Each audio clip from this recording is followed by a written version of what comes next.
नमस्कार दोस्तों, मैं श्याम सिंह और आज हम एमपी पुलिस कांस्टेबल के बारे में चर्चा करते हैं कि क्या है वो 113%, कब तक रिजल्ट आएगा और किस प्रकार से जॉइनिंग की जाएगी। तो आज हम इसके बारे में विस्तृत अध्ययन करते हैं। तो सबसे पहले हम चर्चा करते हैं 113% क्या है।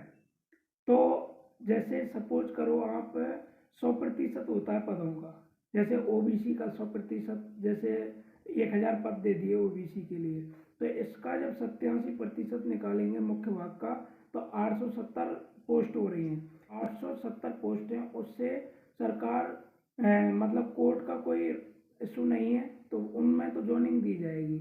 उसके बाद में 13% यानी 130 पदों को होल्ड रखा जाएगा, तो उसको क्या है कि हाई कोर्ट के अधीन रखा जाएगा।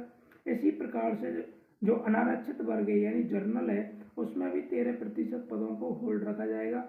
तो टोटल जब इसका किया जाएगा तो 87 13 13 मतलब 113% हो जाता है। तो ये इसका जो क्राइटेरिया ये रखा जाएगा।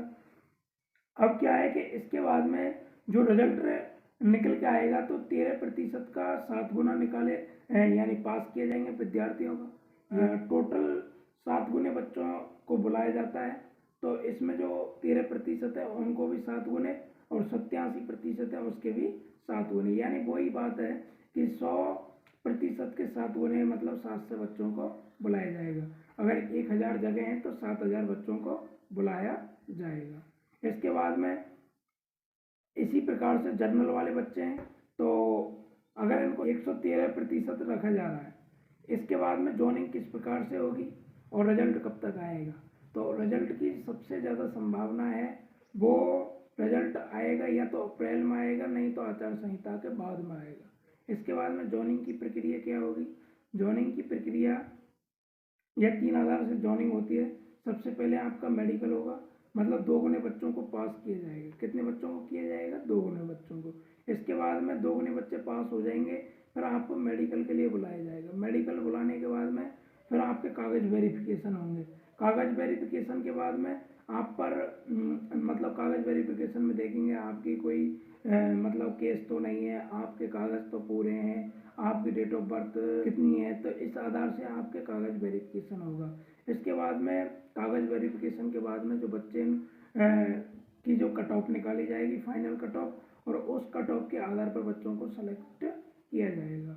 अब बाकी के जो 13% पद हैं जो सरकार हाई कोर्ट के अनुसार होल्ड रखे गए हैं, उनसे कोई मतलब नहीं है, उनसे कोई वास्ता नहीं है, ठीक है। तो वो तो आपके 87% पदों के आधार पर ही रखा जाएगा।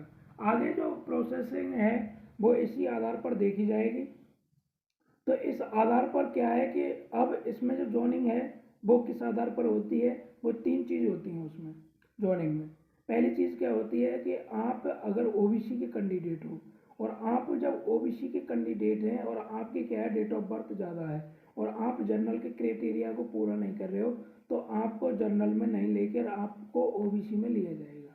क्योंकि आप क्या है उसमें यही कहा जाता है कि व्यक्ति एक बार अपनी कैटेगरी का फ़ायदा ले सकता है।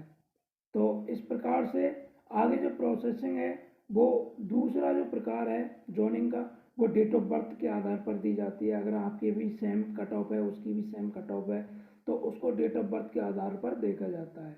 दोस्तों, मेरे चैनल को लाइक कीजिए, सब्सक्राइब कीजिए, शेयर कीजिए।